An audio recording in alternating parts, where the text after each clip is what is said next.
An unknown visitor gets a vintage vinyl. This is your look at the Mondo the Iron Giant soft vinyl figure.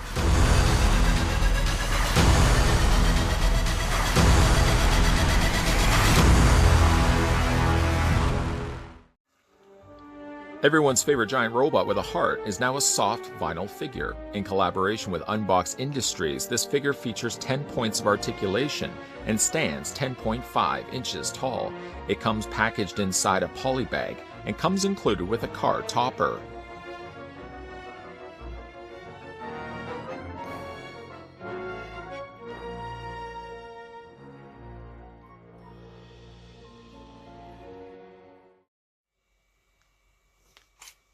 Before we get down to the review of the Iron Giant's soft vinyl figure, of course, like we always do, the first thing we're going to want to do is figure out how tall it actually stands. So I'm going to take the tape measure to the very top of his head. I'm going to stop it right there. While I'm doing this, I'd also like to send out a big thank you to the folks over at Mondo that provided the sample of the Iron Giant soft vinyl figure that we're having a look at in this review. It should be available still right now over on Mondo's website, so I'll provide the link down below. The vinyl figure of the Iron Giant stands 10.8 inches in height. And switching that, of course, the centimeters, then you're looking at the vinyl figure standing 27.4, almost 27.5 centimeters tall.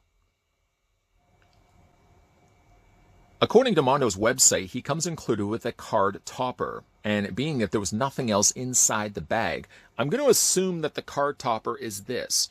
This would have been actually a top. Now, keeping in mind he would have been in the bag right here, but this would have been the part that was stapled to the top of the bag.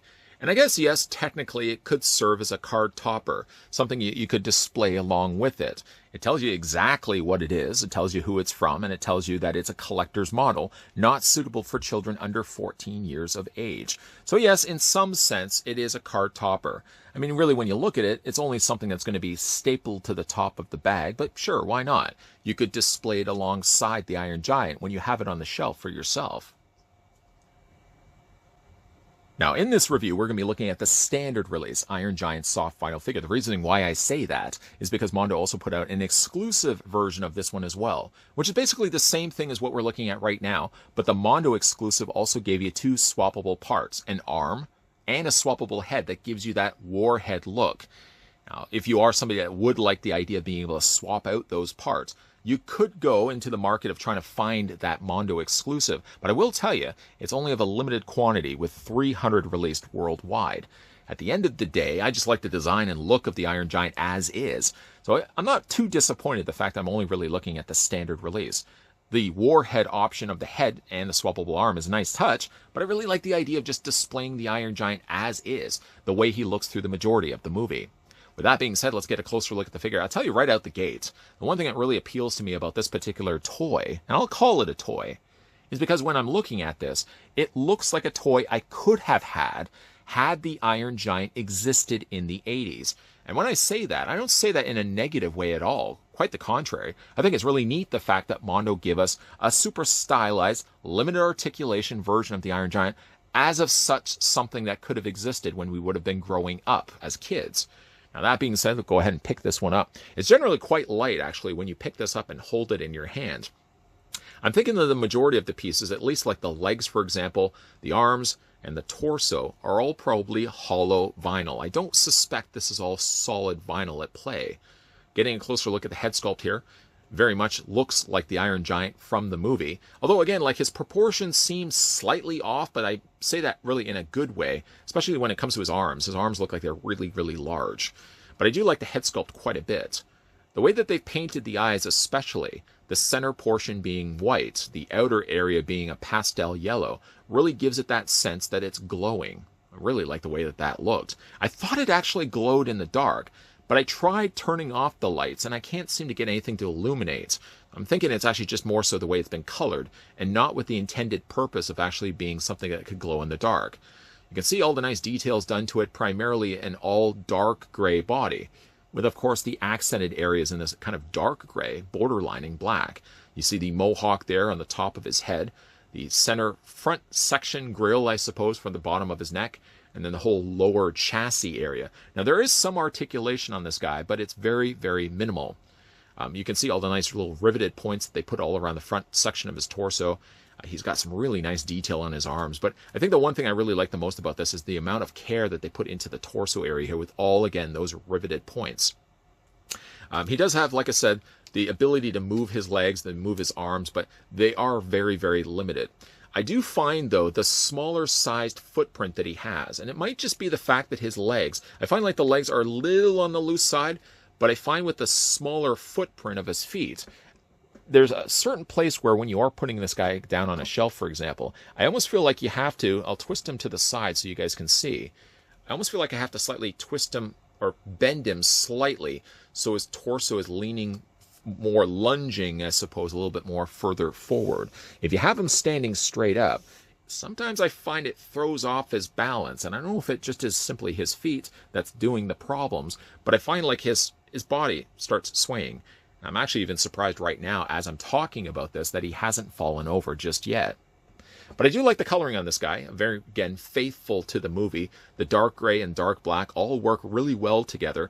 And even though, again, it looks like he does in the movie, it kind of has more of a slight vintage design to it, which is maybe one of the things I'm really, again, liking the most about this figure.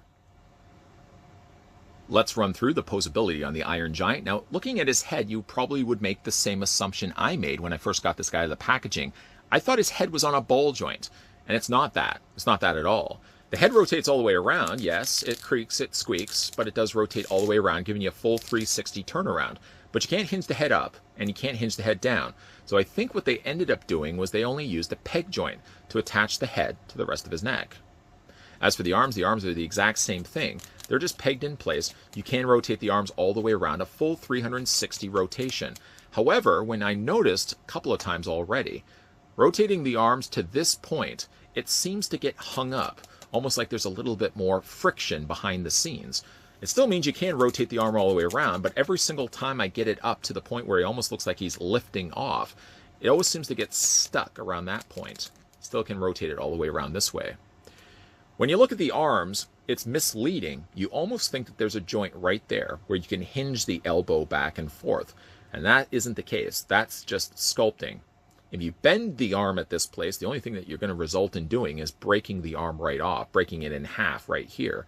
Instead, he only has just a straight swivel on the forearm area, and the same thing as well for his hands on both sides. His upper torso just is a straight swivel, so you can rotate that, I guess technically all the way around if you want to.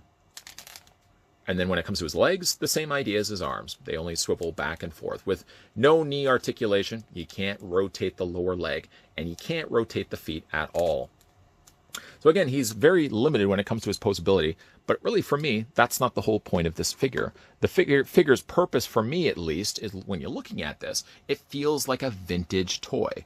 I don't know if that was Mondo's initial intention when they designed this figure, but for me, my takeaway when I'm looking at something like this is it does look very much like a toy that I could have had in my collection had the toy existed when I was growing up, or even rather, had the movie existed when I was growing up in the 80s as well.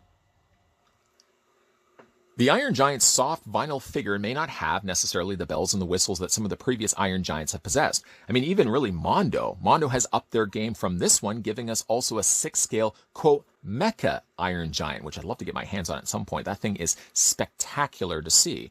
But I don't think that's the point necessarily on this release. The soft vinyl figure, even though technically it's not geared for kids under 14 years of age, I feel very much this is rooted in nostalgia. Like this would be something if I went into my old childhood bedroom, I would find this in a trunk full of all toys that I grew up with. Even though technically, yes, the Iron Giant didn't come out in the 80s, definitely looking at this, it feels like a toy I would have had when I was a kid. Because of that, of course, his articulation is more limited. He doesn't have ball joints because really ball joints didn't exist back then. It's surprising that companies never really came about using ball joints until later on. But this one does have more limited articulation. Straight soldier walking arms and legs and just a straight pegged in head is more than enough, I feel, to give you that vintage look and feel of the Iron Giant. Again, he doesn't look like this necessarily in the movie. He kind of has more stylized proportions. But maybe that's one of the things I really like about this particular figure. It does feel like something I would have had as a kid. But a big thank you to the folks over at Mondo that provided the sample of the Iron Giant soft vinyl figure. Let me know down below in the comments section what you guys think of this. And if you're in the market of picking this one up for yourself, I'll provide the link down below in the video description. If you guys are also new to the channel and liking all the content you're seeing, consider the idea of hitting that subscribe button down below. Moving on over, of course, to the bell notification, turning that on to tell YouTube you guys want to see more videos coming on to this channel. And just know as well, Monday to Friday, 12 p.m. and 2 p.m. Eastern Standard Time is when you'll find new videos popping up. So as always, keep your peepers peeled because there's always tons of content coming your way. And as always, guys, thanks for watching. I'll see you guys next time.